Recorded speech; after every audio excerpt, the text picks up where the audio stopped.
Well,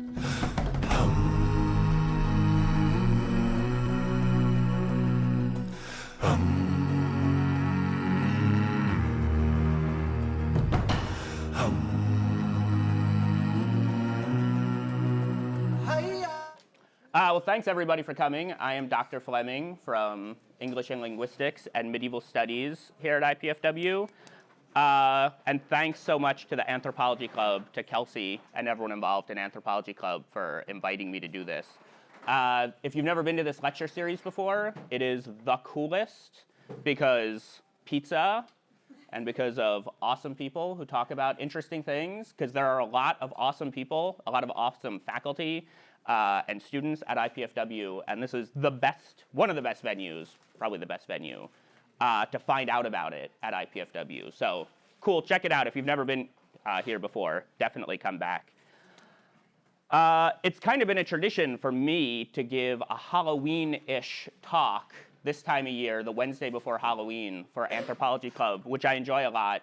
October is my favorite month. Halloween's my favorite holiday. And I study medieval literature, stuff from the Middle Ages, which almost everything naturally can be made a little bit Halloween-y. I mean, everything is old and creepy and spiderwebby. In the past, I've talked about the monsters in Beowulf, sinful morsels. I talked about monstrous depictions of Jews in medieval literature. Last year, I had a great title, Hair Side, Flesh Side, which was actually mostly just about manuscripts. But I had it to sound Halloweenish, so I made up a Halloweenish title. And I might be stretching it a little bit this year. Yeah, I'd like to say what I was doing, which I'll be talking about over the summer, was creepy. I was lurking in the archive. Well, I'm not sure if I was lurking, which would be really weird, or kind of the stuff that I was looking for was lying in wait, like waiting to be discovered for hundreds of years, if you're writing a novel about this. Yeah, anyway, this actually takes me back to the very first talk I gave for the Anthropology Club in 2009. Some of you weren't even born yet. Okay, I guess. But yeah, I called it textual archaeology to try to fit into the Anthropology Club because I wanted to, you know, I'm good at coming up with titles that kind of make sense. But it was about my real, like specialized, highly specialized research, which is what I'm going to talk about today, which is weird Hebrew in medieval Christian manuscripts. But to start with, the archive, that's in my title, lurking in the archive. What do you think of? What is your image, students? Because academics use the term the archive all the time. What do you think of when you hear archive or the archive? Anybody? Shelves of scripts, you say? Yeah, shelves usually? I Googled archive. And yeah, it's like lots and lots of kind of industrial-looking, bureaucratic-looking stuff. And archives can refer to all kinds of stuff. And lots of scholars work in archival material. Basically, the archive represents whatever the primary focus, the primary materials of your focus are. For archaeologists, it might be shelves full of things that other people have dug up. If you're out in the field, that's different than the archive. The archive's once stuff has been collected and put somewhere and cataloged and labeled. Of course, it seems like this would be easier than being out in the field because you know where it is. But in reality, once you put things into giant rooms full of shelves, sometimes things can disappear just as easily, or maybe even more easily in here than they can out in the world. But this is what I was doing. For me, the archive, as a medievalist, the archive is libraries, cool, sometimes creepy libraries that have old books, manuscripts in particular. So where I was this summer, among other places, was the Bodleian Library in Oxford University, which is one of the coolest old libraries in the world. It has these really impressive buildings. These are two tops of two of the most famous parts of the library. It's actually a library system that it's one of the biggest libraries in the world, one of the oldest libraries in the world, and it has all kinds of stuff besides medieval manuscripts. Yeah, fantastic buildings. This is the most famous one when you look up Oxford. This is the old library, which goes back to like the 14th century. And this is where they used to keep the manuscripts, in a super cool room called Duke Humphrey's Library, which, I mean, this is what you expect. It's like, I'm a medievalist and I go to Europe and I look at manuscripts, and you kind of want me to be here. And part of me wishes I was here. When I was in Oxford, it was actually like 100 degrees. They were having an insane heat wave. And this place is not air conditioned because it's from the 14th century. And that and all kinds of other reasons, it's actually a very bad place to keep manuscripts because it is an old library. But it looks just like what we expect an old library to look like, so much so that it is the library at Hogwarts, literally. This is where they film all the library scenes at Duke Humphrey's at the Bodleian. It has natural sunlight, but you know, it's kind of creepy. Oh, when you apply to get a card to use the Oxford Library, you actually have to take an oath. You have to raise your hand and take an oath not to bring into the library or kindle therein any fire or flame. And you have to do it, like literally, you're sitting in a tiny little administrative room with a computer and they're printing your card up, but you actually have to pause and recite it in any language of your choice, and they have dozens of languages. You can even recite it in Latin. I chose to go for English because it's pressed for time. Just recently, Oxford, the Bodleian, built this big, beautiful, brand new building called the Weston Library. And this is where the manuscripts are currently kept. And it is beautiful and state-of-the-art and air-conditioned and organized and not remotely creepy at all. Ooh. It's like, you know, looks kind of like the downtown library here, which is to say modern and nice and easy to use. And it's good for manuscripts to be here. So this is actually where I spent most of the time I'm going to be talking about and the things that I found. So not that creepy. But this is where the manuscripts are lurking. Speaking of which, manuscripts. We need to get some terminology down so we're all talking about the same thing. Manuscript itself, what does manuscript, the word, refer to? What does it mean, literally? Handwritten. Yeah, it's anything that's handwritten. So I guess technically a scroll could be a manuscript if it's handwritten. And of course, we use the word manuscript to refer to all kinds of, like we use it to refer to, you know, drafts of new novels. But when a medievalist means a manuscript, they mean something that's handwritten, and everything before the 15th century, for the 16th century, was handwritten necessarily, because there was no other option. And almost always, a medievalist will be talking about a book, like with covers that closes, as opposed to a scroll. Scroll is an older form of technology, which had some positives, but also a lot of negatives. They tended to be made out of papyrus. They could only write on one side, and they're very difficult, actually, to manipulate, and they're extremely fragile. Books, the codex is the technical term for it, are extremely durable. They are, you can quote me on this, the single greatest means of data preservation ever created by humans. And we haven't had anything to test it, because a book can preserve information exactly like the day it was written for 1,000 years. This book is 1,000 years old, and no corruption whatsoever, no problems with it.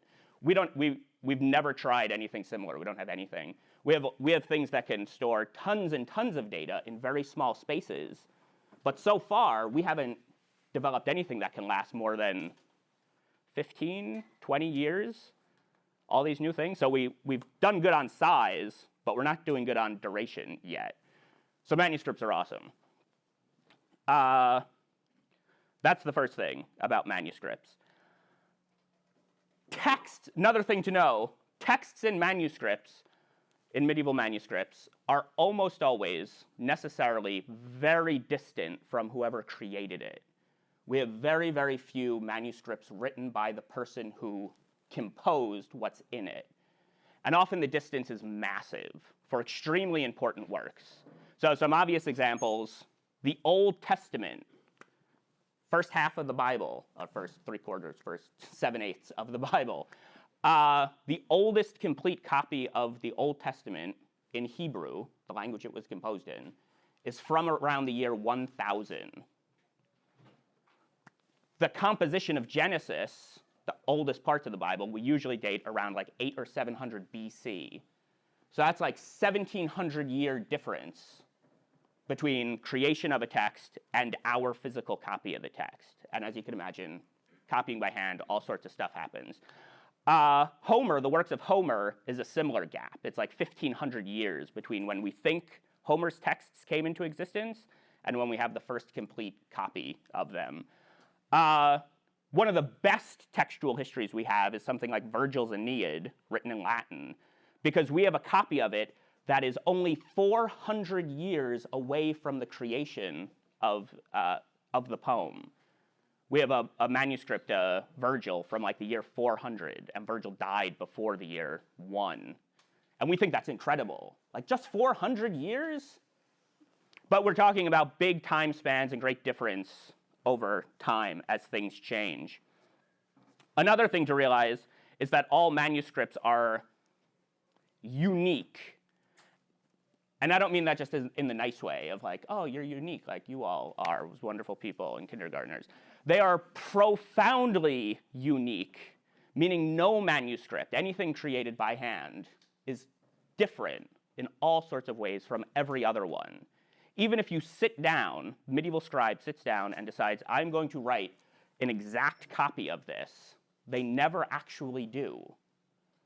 There's no such thing as a facsimile like we would think of in the pre-modern world. So here's an example. I'm going to quickly show you the front page of 3 manuscripts, which are in fact exact. They're direct copies of each other. So this is one. This is another. And that's a third. And I mean, you can see just superficially they're different in all sorts of ways. This first one is written in 2 columns. These are written in 1 giant column. They all start with the same word, and they all should have mostly the same words in them. And we count on people preserving texts well, but at the same time, every time we look into one of these manuscripts, differences emerge. If you put any 2 manuscripts next to each other, you will find differences. And they start to add up depending on the type of text and under what circumstances it was copied. So that's something to keep in mind. Texts are always changing, and medievalists are fine with that. We know that. It has to happen. They didn't know any different. Also, there are hundreds of thousands of surviving medieval manuscript books in dozens and dozens of libraries, mostly in Europe. I study the European Middle Ages.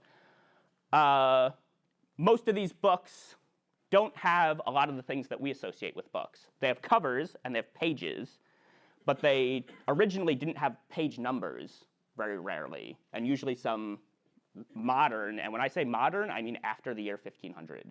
But someone at some point has written in page numbers. But they usually don't have table of contents, and they don't have an index. Sometimes they don't even have an author of who wrote this. Very rarely says who the scribe is who copied it. And that's exciting when it actually says, like, I copied this manuscript for whatever reason, because it almost never says that. We just have this book. That if you want to know about it, some modern scholar has to go and look through the whole book, look through every page of the book, and describe it. And we have lots and lots of these descriptions for the last couple hundred years. People have been doing this. And we call these collections of manuscript descriptions catalogs.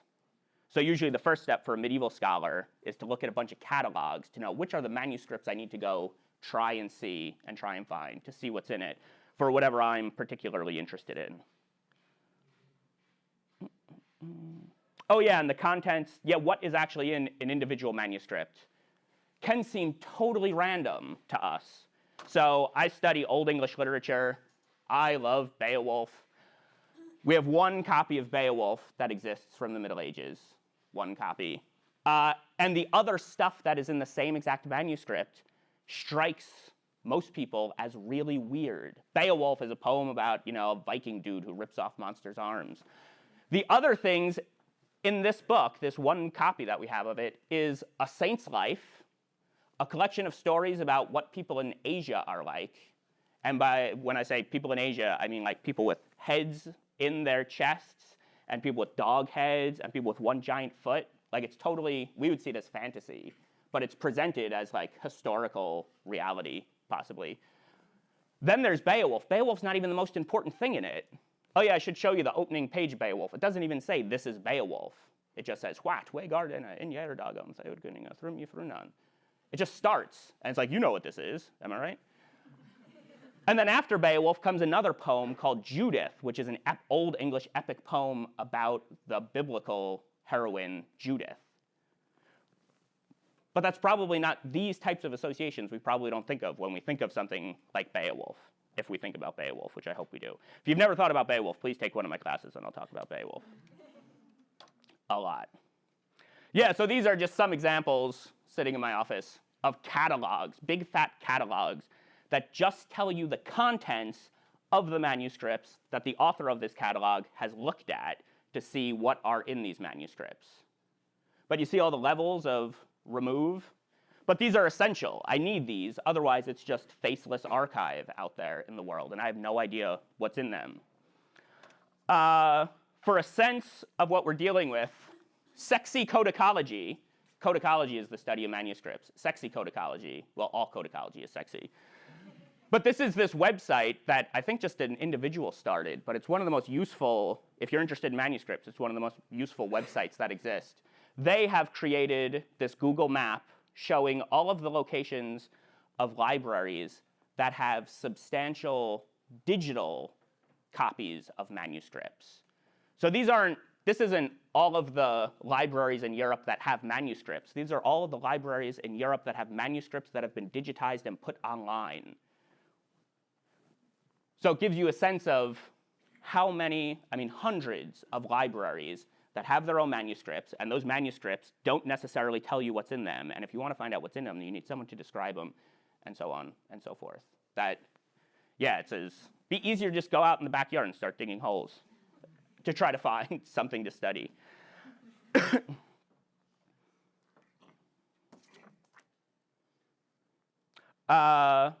Just one simple example of manuscript difference. Take something like the Gospels. Very important book in the Middle Ages, in medieval Europe. Here is a gospel book, quite possibly my favorite gospel book, the Lindisfarne Gospels. This is amazing and beautiful and took decades of work to create back in the Middle Ages, but it's from Anglo-Saxon England. Here's another gospel book from the same cultural context, but you see, it's kind of fancy. Like somebody put a crayon on it. But it's much, and you can start to imagine, like, not only what is in these books, like the Gospels, you want to read the Gospels, here's the book. But obviously, comparing these books, there's a lot more than just the text of the Gospels. This book was probably used in church as a presentation. It is a treasure to, be looked at. Whereas this book was probably just used by scholars who needed the text of the Bible. And in this case, this is in Old English, is an Old English translation of the Gospels. Whereas this is in Latin. It's in Latin, but then someone was allowed to go through and write the English equivalent of every single word. So this, it's like when you get a used Spanish textbook, and someone's written. That's what I would say is one of the greatest human creations of all time. Someone got to do that. And that's part of what's great about it, is that it has Old English and Latin and art. But yeah, manuscripts, I'm pretty into manuscripts. I dig them. So this gets me to my specific research. So this is the realm, manuscript research. My specific interest is Hebrew in the early Middle Ages, the early medieval period in Western Europe, and especially in England. When I first suggested this topic to my PhD advisors, they were pretty concerned because people do really specific PhD research, but they're like, there's nothing. They didn't know anything about Hebrew, especially in England. Because, I mean, Hebrew is spoken by Jewish people. Jewish people are in the Middle East. They're around the Mediterranean. They never made it to Anglo-Saxon England. There is no Hebrew. So there's your thesis. Do that. No Hebrew. Now you have a PhD. And there shouldn't be any Hebrew because they didn't have direct access to any of this stuff. They didn't have Hebrew books. They didn't have Hebrew readers. They didn't have Jewish people who would know Hebrew as a first or second language. But they knew about Hebrew. My time period here is like 700 to 1100 in England. So the languages I'm dealing with is Latin and Old English primarily. And just knowing Latin and Old English, they could actually learn a lot about Hebrew. Thanks to this guy, most especially, not him, he doesn't know Hebrew, but that guy did. St. Jerome, who's before my time period, he died in the year 420. He was eaten by a lion. That's not true. He was not eaten by a lion. St. Jerome translated the Bible. He translated the Old Testament from Hebrew into Latin. And if you've ever heard of the Vulgate Bible, that's the Latin translation of the Bible made by St. Jerome. And then he translated the New Testament from Greek into Latin. When he decided to do this, he said, you know, there's a lot of different, the Greek, he looked at his manuscripts, even in the year 400, and he's like, all this Greek stuff is all over the place. We need to sort this out. We need to translate this better. I'm going to move to the Holy Land, learn Hebrew, and translate it from Hebrew into Latin. And we would say, I'm going to fund that project. All of his contemporaries said, that's the stupidest thing I've ever heard in my life. Why would you want to hang out with Jewish people? They're probably going to lie to you. And what's the matter with Greek? Greek's fine. And he would just get madder and madder. He didn't have a pet lion. This is a later tradition. What he was most famous for in his own time period was being a pissy old man who was like, you are stupid, and you are stupid, and you are stupid. And he never made any friends, except for the people who translated with him. But he really felt strongly, if you're going to translate something, you need to go back to the first language it was written in. If you translate a translation, you're just wasting your time, and you're introducing new errors. So that's what he did. And in doing this, he wrote a lot about Hebrew to tell people, to try to explain and justify to his audience why this is worth doing. Like, you need to know the Hebrew, and I'm your access to Hebrew. So he wrote a whole bunch, in addition to translating the Bible into Latin, and nobody ever thanked him for doing it. And it never got his name attached to it. It never got officially stamped until the 16th century. The Catholic Church was like, you know what? Remember that guy Jerome? Remember that Bible we've actually been using for the last 1,200 years? Let's call it the official Bible. Like, pa-ching, thanks, Jerome. And he was like, I could just imagine him still being pissed off, sicking his lying on people. So he wrote these books trying to explain it to people, lots and lots of books. One of his most famous books is called the Book of Hebrew Names. And he went through the Bible and wrote down every single Hebrew name. Actually, he wrote down every single proper name in the Bible, no matter what language it came from. And he told you what it means in Hebrew. It's like a baby name book for Hebrew, like what it literally means. Like, this is a Hebrew word and it means this. Because actually, a lot of the Hebrew names in the Bible are important to know what they mean because the Hebrew authors, like in Genesis especially, are constantly like playing with the names in Hebrew. And to get it, you need to know Hebrew, or at least you need to know that his name means something. So remember when God told Sarah she was going to conceive Isaac? She laughed. Or I guess when she told Abraham, got that right? Abraham, brother. She laughed. Isaac in Hebrew means laughed. Boom. How do you know that? I looked it up. And why does it mean that? Because it's the Bible. Like, everything makes sense. So he gave the name, not every single name, and actually probably like 1% of the names are really, really meaningful. But he wanted to make sure, so he gave every single name. Here's what every single name means in Hebrew. Now you know. The Venerable Bede, how many people have heard of the Venerable Bede? Trying to find not my students. He's one of the most important Anglo-Saxon authors. He died in the year like 734. He totally thought everything Jerome did was awesome. And he's like, yeah, man, Hebrew, that's what I'm talking about. But he didn't know any Hebrew. All he knew was Latin. But he read everything Jerome wrote, and he was like, yeah, this makes a lot of sense. I can't read Hebrew, but if I could read Hebrew, I'd totally... And in fact, the way he writes, he kind of pretends that he knows Hebrew. So he borrows the thing Jerome says, and he's like, man, if you people knew Hebrew, you'd totally be down with my argument. But you don't even know Hebrew. And modern scholars would always be like, Bede, you don't know Hebrew either. Like, why are you saying that stuff? You're just looking silly. I would say the fact that he's pretending to know Hebrew is culturally significant. Like, that's a big deal that someone in the 7th century would pretend to know Hebrew to justify what they were doing. But yeah, lots of people after Jerome's time started to appreciate what he wrote. But all of this is happening in Latin texts, in Latin, even like, definitions of Hebrew names happening in Latin.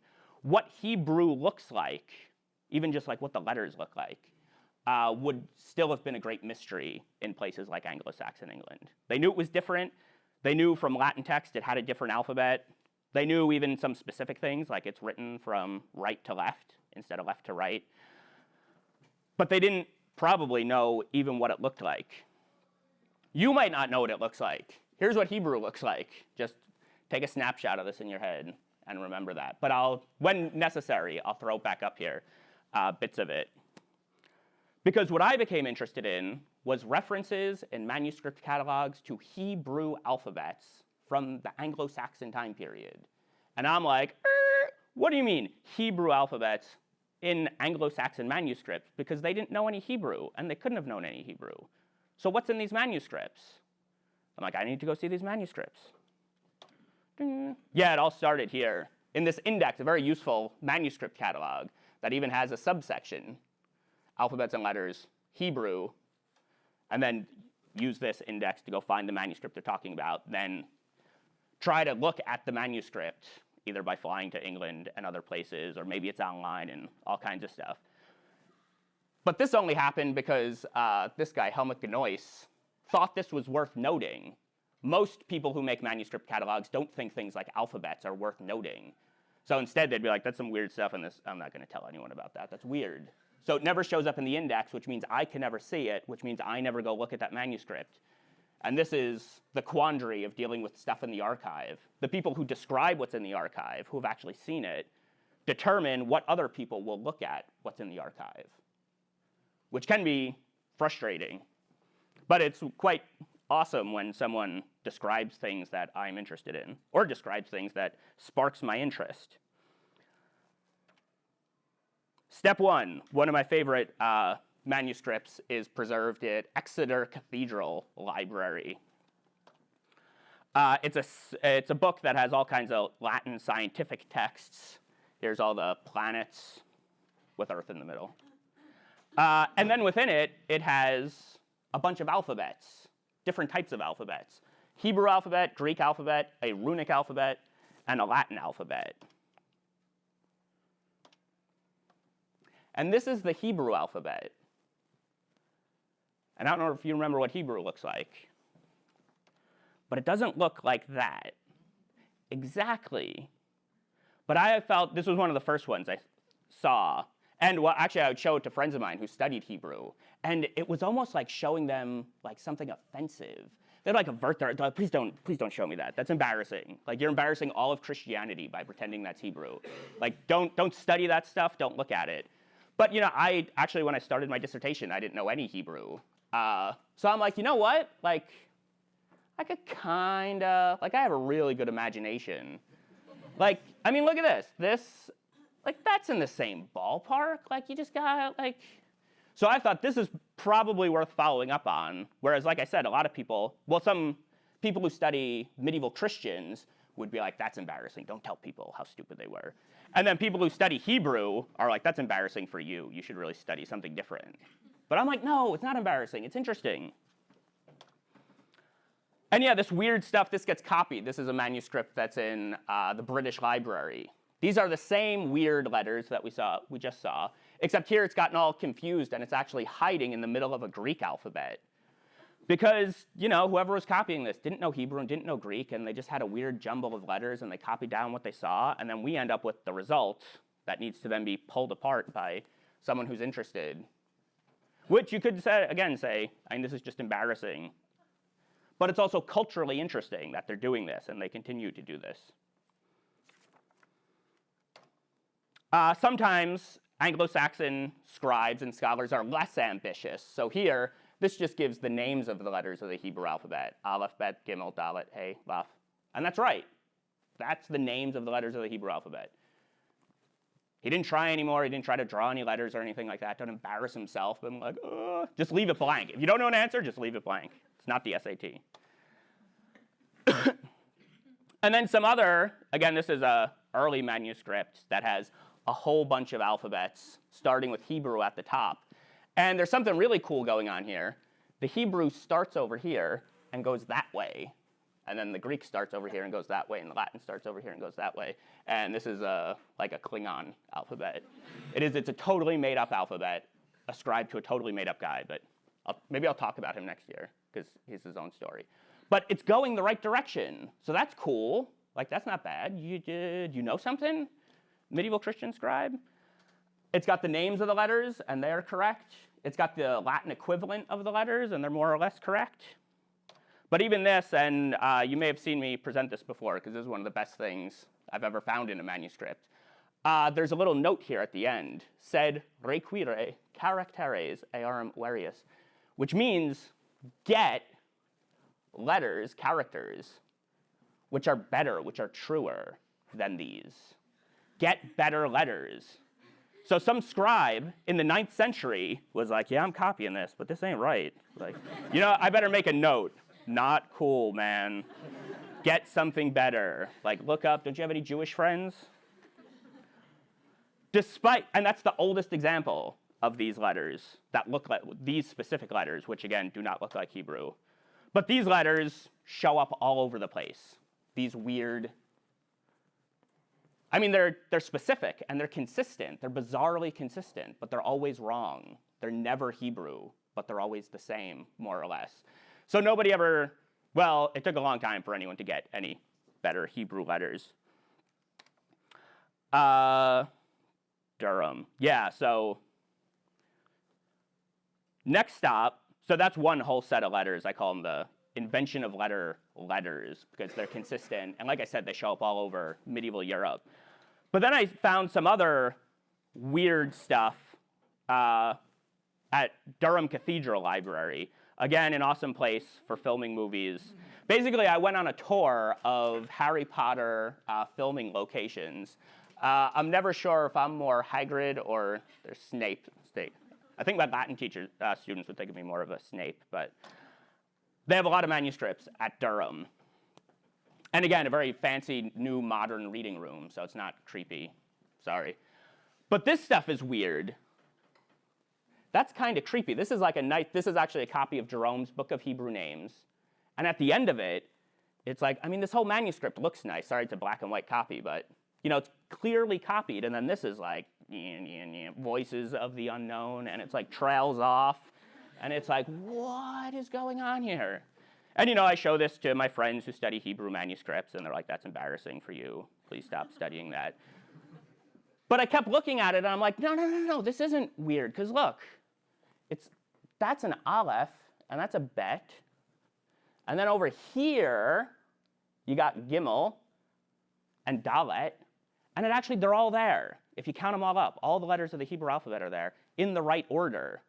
And they look like someone who doesn't know Hebrew copied them. And someone who doesn't know Hebrew copied them in the wrong direction, which is why it seems like a random order. This is real medieval Hebrew, which I actually copied and pasted it to make it match up with what we have here. Someone saw something like this, started with, this is the second form of the letter Pei, the letter Hebrew Pei, and wrote it there. But for some reason thought this was part of the letter, so wrote them on top of each other. And then we got this, and then that, and then this one joined onto that, and a square, and a mem, and a lamech. And then they got to here and they ran out of space. So they're like, we'll start the next line. So they put those two guys over here. And then they're like, what is that stuff doing over there? They either started filling it in here, and then they're like, man, maybe it's supposed to be over there. And then they finished it. So it's crazy. The end result is crazy. But it's perfectly logical for someone encountering something unknown to take these actions. And it also means that whoever copied this in an 11th century English manuscript actually had something that was more or less accurate Hebrew in front of them. Spoiler alert, I have not discovered what this something is, but this is what I'm working on, one of the many things I'm working on. Remember these three manuscripts, these are also copies of Jerome's works, and they're in fact copies of that copy I was just showing you. So they also have, at the end of the Book of Hebrew Names, they have weird Hebrew, but look, they've immediately cleaned it up. They took what was in the Durham manuscript, and they're like, nope, just make it as neat as possible. And it looks great. I mean, it looks great by itself. If you think of it as Hebrew, it looks much worse, because it's just like completely departed. You line them all up, that's what it's supposed to be, and they just keep making it nicer and nicer, but it keeps getting farther and farther away from Hebrew. And you can logically see, you try to make things look like familiar things. So like I said, this is the letter Pei, two forms of the letter Pei written on top of each other. That's what it should be, more or less. But what the later scribes did, so like, I know it, that you just wrote a crappy ampersand, but I know how to write an ampersand, and they wrote an ampersand. Problem solved. Yeah, so this is just my absolute favorite manuscript. It's not an Old English, an Anglo-Saxon manuscript, but this has everything going on. This is where I got the real Hebrew. Because what we have here is we have those funky letters that show up all over medieval Europe. Then we have this like crudely drawn but accurate Hebrew alphabet, probably written by a Christian scribe, because you could tell it's not written the way a Jewish scribe would have written it. And they're labeled Aleph, Bet, Gimel, Dalet. I'll show you some close-ups of those. Weird Hebrew, primitive Hebrew, but it's correct. And then down here, that's like cha-ching, that's like real Hebrew. And then, does anyone know any Hebrew? It actually says Abraham. There are no vowels in Hebrew. My hope is that like this guy, some Jewish guy they found, so a scribe, like, could you write this for us? And then he signed it, like, pew, pew, pew. But yeah, I haven't seen this black and white. Pretty much if anything's in black and white means I haven't seen it in person. Which finally brings me to what I was doing in the Bodleian specifically this summer, which was following up things like this. I knew of one of those neatened up versions is at the Bodleian, and I knew it was there, and I found the alphabet, and I took a picture. Bodleian's very nice. They let you take pictures of their manuscripts. Certain manuscripts, depends on the manuscript. So it was exactly what I expected. It's in catalogs. But since I was there, you know, it's hard to get to Oxford. It's expensive to get to Oxford. And it's a real treat to have admission to the Bodleian Library and to have access to these alphabets. So it's like, I need to do every single thing in the world. So you show up as soon as it opens, and they have to kick you out at the end, and you never eat any food. And it's just full of stressed out academics. And then the British people who are like, oh, I live in Oxford, and I can come here all the time. And it's like, jerks. But yeah, you spend a lot of time like, what else should I see when I'm here? Because I don't know when I'll be back here. So in manuscript catalogs, I knew that they had one copy of Jerome's Book of Hebrew Names. And this is the oldest copy of the book of, it's actually the only copy of the Book of Hebrew Names from Anglo-Saxon England, from my time period. And there's nothing to suggest that it would have an alphabet in it, which is my interest, that it would have any real Hebrew. It should have just been a Latin book. But I thought, you know what, I'm here, and like I've got permission, and I've got a fancy letter that says I can look at any manuscript, because you have to get a fancy letter that says, like, I'm specially qualified to look at manuscripts. So I'm like, can I look at this manuscript? And usually I looked at dozens of manuscripts when I was there. But this one, they're like, you need special permission. That's one of our treasures. And I was like, you know, like the Lindisfarne Gospels, that's a treasure. because it's beautiful and it's impressive. Beowulf manuscript is a treasure. Like, and I would never be allowed to look at either of those in person. But I'm like, nobody looks at this. This is Jerome. Like, there are not a lot of people who concentrate on Jerome because modern people feel like a lot of the ancient people did. Like, man, what a grumpy guy. So I'm like, what is so special about this manuscript? And okay, in the novel I'm writing in my head now, it's actually Philistine, and they're trying to keep it away from me. It was really weird, though, that of all the manuscripts I requested, they're like, that one's special. You need to write to the curator, the head curator, and ask him. So I'm like, okay. So I wrote an email. I'm like, I'm interested in this weird stuff. And they were super, super nice about it. And he wrote back, and he's like, yes, that's fine. You're allowed to look at it. I'll send permission. And I told him, I'm like, I'm interested in weird Hebrew and things.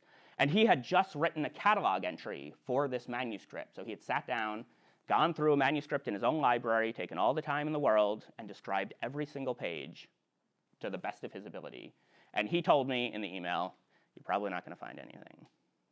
It's a good novel in it, because you know it's coming. And I'm like, okay, but you know what? I got permission. I need to go see it. When they gave it to me, I found out why it was a treasure, which is kind of the opposite of the Lindisfarne business. This is the book. It's about, each of the pages is like about this size, so it opens up like this. And you can see here, it's like a thick leather, like trapper keeper, like, folds up on itself.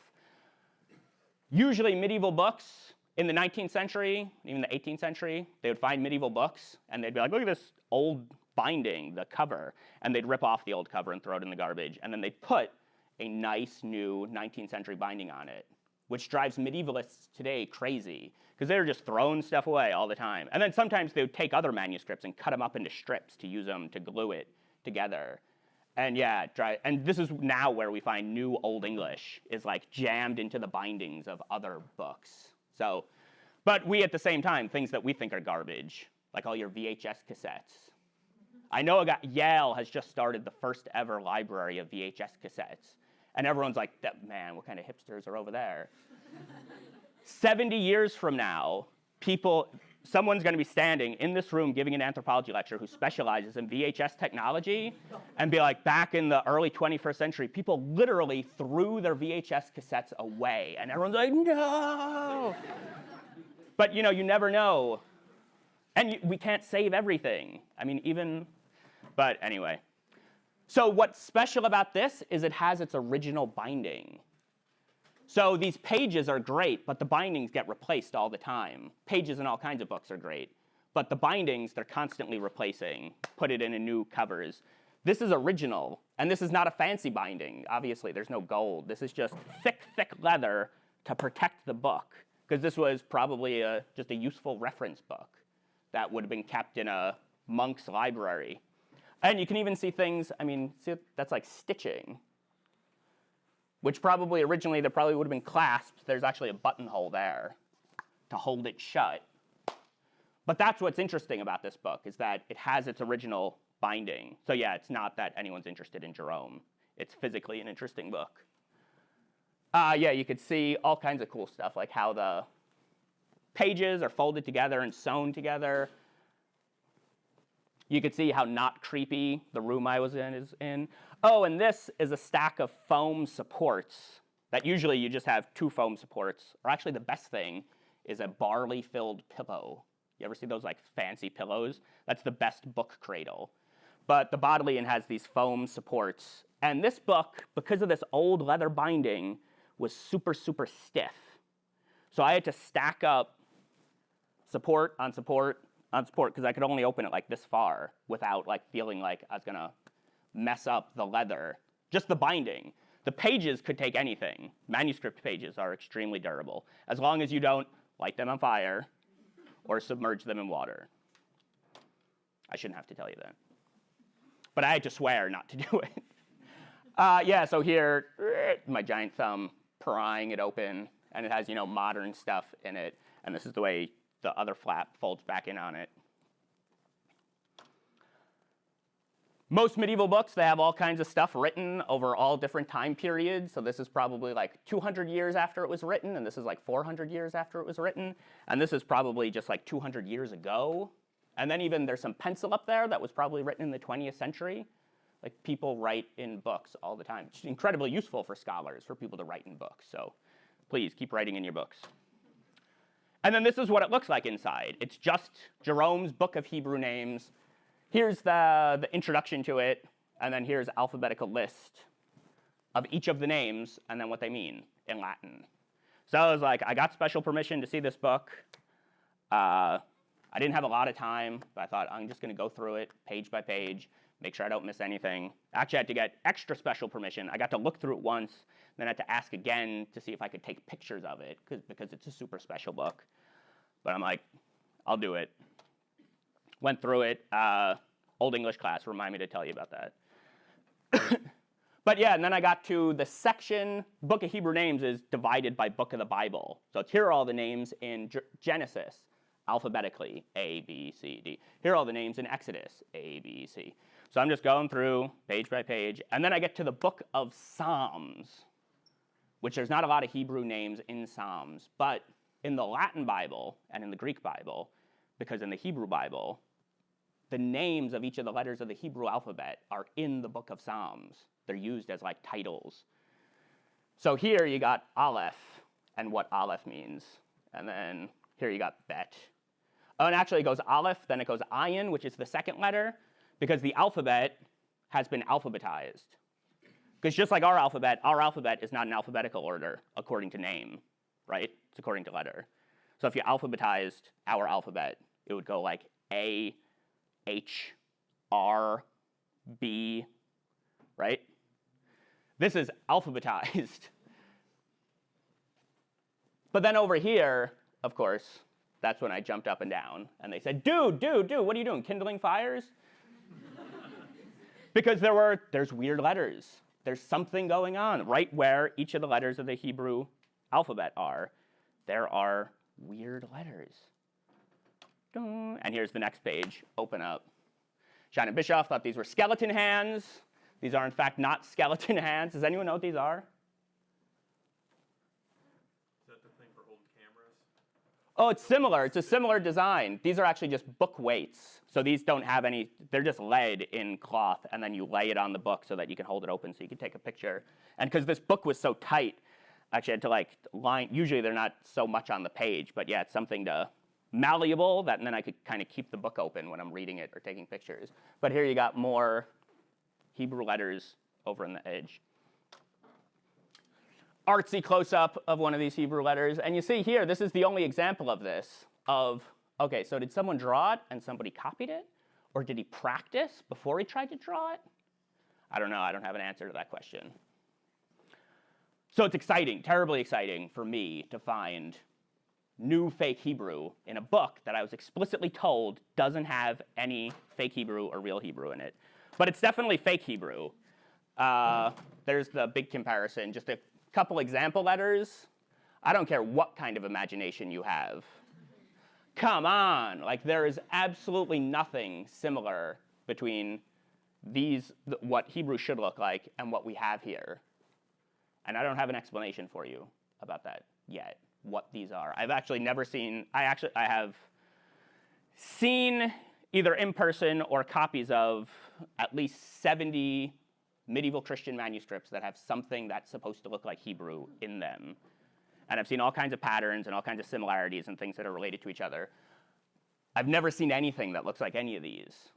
So, and this is, like I said, the oldest copy of this book from Anglo-Saxon England, the only one from Anglo-Saxon England in my time period. So it's a big deal for me in my little world, but I don't know what to do with it yet, like what this is. But what it does mean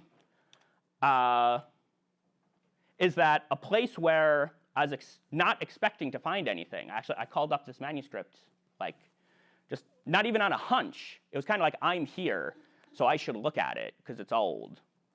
But I didn't think there was anything there. And the cataloger, who had recently seen it, he told me there was nothing there. And in fact, if he was a jerk, which he wasn't, he was the opposite of a jerk, but a jerk curator could have said, there's nothing like that in this manuscript. Go home, American. And I would have been like, yeah, it's a good point. There's no reason for me to like put my grubby hands all over this manuscript because there's nothing useful in here. But he thought there was nothing there, and there was stuff there. Which then makes me think, I need to go see every copy of Jerome's Book of Hebrew Names from the early Middle Ages. This is one of the earliest, but I hate to have to admit this to myself, but I'm going to have to go to Paris and Brussels and Bamberg. I don't even know where Colmar is. Lyon. This is going to be. So I'm going to be passing around a bucket in a couple minutes to collect money to do this. But it really did. I'd never considered like check every single copy of this book.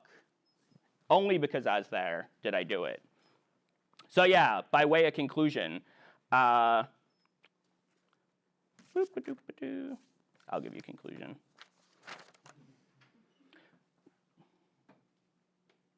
Yeah. So he, our curator, didn't see, obviously, what he wasn't looking for. And this happens all the time. This is like a life lesson. You don't see what you're not looking for. And in fact, it's like literally invisible. Like he'd done this within the last couple of years, and he's like, there's nothing there.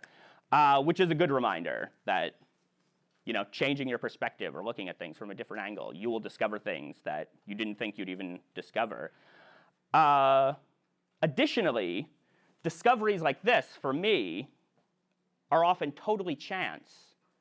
Like I was at the Bodleian doing all kinds of other stuff. I was looking at all other kinds of manuscripts that I knew had what they had in them, and I just needed to see them. This was because I had an extra hour. I'm like, let me see that old book, and we'll see what happens. And it turns out, again, within my research, this is a really big deal. Chance, like total chance and dumb luck, plays a massive role in scholarship, that often you have no idea what you're going to find. You don't necessarily set out to find something and find what you're going to find. Often you find all kinds of other things. And I would just say, to conclude, we should all support and seek opportunities to have chance discoveries with whatever you do in the world. Yeah, I took a chance calling up this manuscript. The curator took a chance actually letting me see it, because like I said, he didn't have to do that. And I encourage you all to take chances like this and keep your minds open. Things like random lectures, even if you were bribed into it with pizza and or extra credit. General education courses, where it's like, what am I doing here? You never know where these things, I don't know how many students I could tell you who are like, I am a this major because of this thing I was forced to do. Or this thing that I signed up because, you know, just random at the name of the course.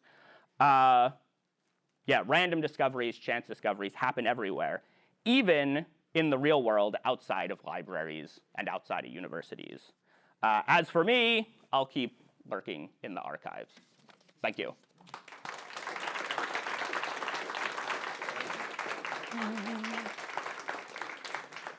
And I'm happy to take any questions that people might have.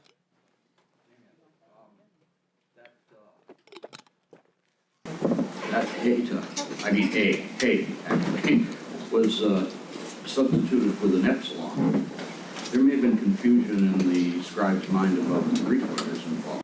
Yeah, and that's one step to take, is to, you compare it, on the one hand, compare these weird letters to Greek, to other weird letters that show up in alphabets.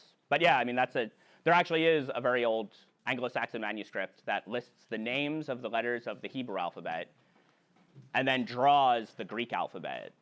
Because the Greek alphabet, most educated people in the medieval world would have kind of known, so they could have just done that. But yeah, it's a good point.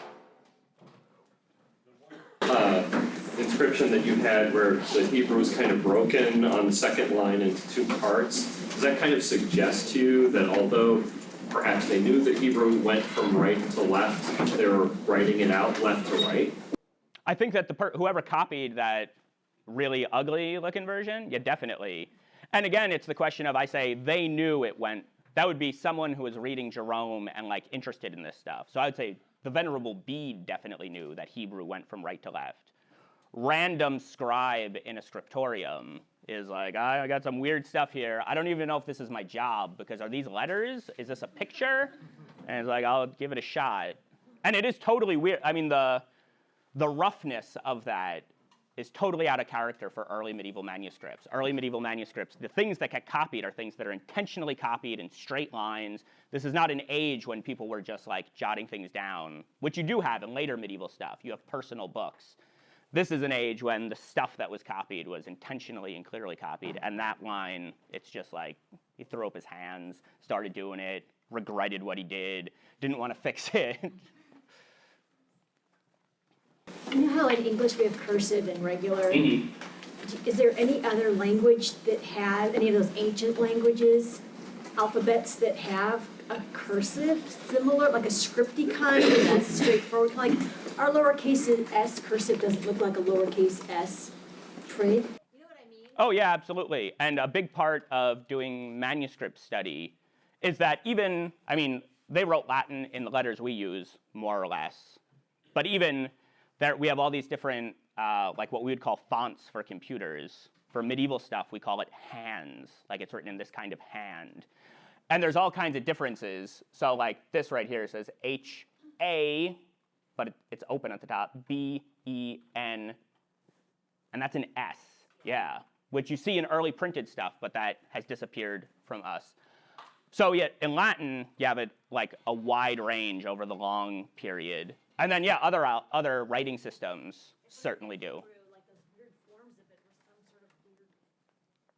Yeah, it could be, and actually there's a tradition. Well, I think for written Hebrew in Western Europe, it's pretty consistent, and it should look like roughly what our printed Hebrew looks like. There's currently a cursive Hebrew that native speakers of Hebrew use, but that's a 20th century creation.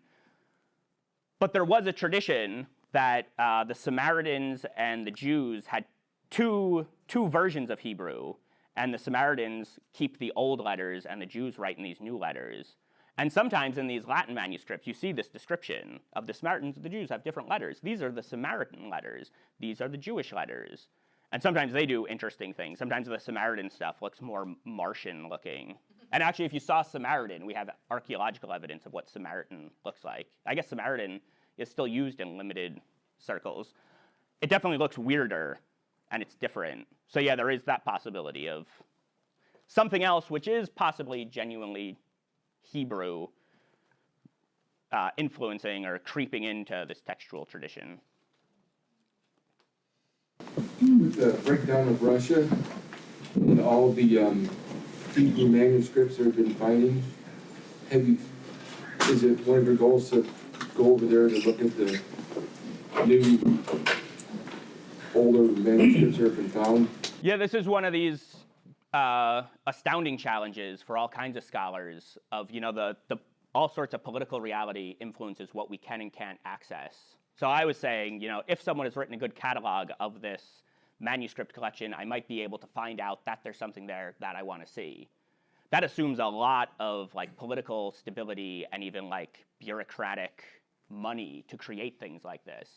Whereas there's other places where there either wasn't interest in this stuff or no one's looked at these things. So I know that there are, dozens, hundreds of libraries full of manuscripts that have never been cataloged, and yeah, Russia would be just one example in the European world of places where, there's certainly material there worth studying, but how to access it and whether it will be accessible. And then stuff that happens behind the scenes, like we're dealing with now, all sorts of illegal antiquities trading, certainly happens with manuscripts, even happens in places that aren't war zones. So just within the last decade, there was a famous case of a guy who got himself put in charge of a small library full of manuscripts in Italy. And this guy was basically a crook. And he was a forger and a book dealer. And he made a fake copy of Galileo and sold it for millions of dollars. And he also just was selling books out of this library and making tons and tons of money. And now, like, we've discovered it. We're trying to recreate this library. But this is in Western Europe, in Italy, and stuff like this still happens. And yeah, sure, this isn't going to change the world, but, my evidence is so fragile that, I get so excited about one random, totally random looking thing in one random manuscript that If something disappears, it's bad. What's the oldest manuscript you've ever thought of trying to see? Or one that got away? There's an Old English translation of the Old Testament, which has a Hebrew alphabet written at the bottom from right to left, but it was probably written like in the early modern period. But this is because it's an Old English translation of the Old Testament and it has pictures in it. It's called the Old English Hexateuch. It's one of the most important books that the British Library owns. So I wrote them a letter when I was coming to the British Library, and I'm like, I see this, and I see this. And I'm like, and can I see the Old English Hexateuch? I know it's on display, like in their museum area. I'm like, but maybe, could you take it out? And they're like, ha ha ha, no. So that's not a particularly old one, but a highly valuable one. It would be like asking to see Beowulf. And I know people who have gotten to flip through the Beowulf manuscript, but you need like a resume justifying why you need to see it. This, though, I think this might actually be the oldest book that I've ever, so it's like over 1,000 years old, 9th century, so it was written in the 800s, the oldest that I physically got to look through.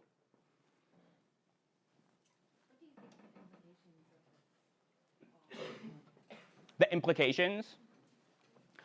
I guess there's a couple. The specific one, like in my scholarly world, is kind of opening up this line of inquiry for early medieval scholars who generally, like I said, my very, very intelligent PhD advisors were like, there's nothing there, this isn't worth studying, think of something else. And I've discovered there's lots and lots of stuff there worth studying. There's evidence to talk about that, this should be part of our conversation of understanding the early medieval world. So that's like my narrow, like within the world of scholars, talking to other scholars. And it's been very well received. Like, I talk about this stuff. This stuff sells itself. It's like mystery. This is what you want manuscript research to be like. It's rarely like this. Usually it's very, very carefully copying or comparing two texts or editing texts and just noting little things. Whereas like, I'm going to find something. I found something. And then I like high five people. So even when I talk to rooms full of PhDs, they're like, dude, that's cool. And I'm like, I know. But then I think the bigger implications is just thinking about, cultural transmission generally. And, my world is medieval Christianity. And we are in so many ways, we, by like the Western United States world, is descended from this world intellectually.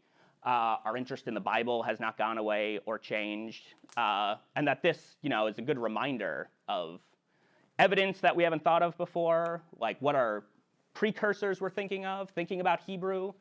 Most people don't, or I guess, depending on, I was going to say most Christians, most American Christians say don't study Hebrew, but certain types of American Christians think it's very important to know Hebrew. Like here in town, the Concordia Seminary teaches Hebrew. I took a Hebrew course there.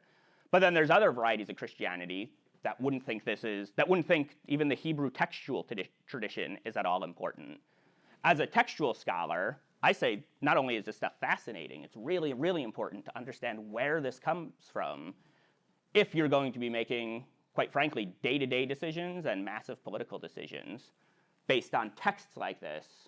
I would say, as a textual scholar, it's responsible to know where do those texts come from and who are the people who have created these texts as we know them, because this stuff is nothing self-explanatory. So even if you read a Bible, you're reading a translation, which at best is based on an edition, and that edition was created by some scholar or some group of scholars, and every step along the way, there's interpretation and there's influence, and I think the world should be aware of these things. Thank you so much. Yeah, thank you, everybody.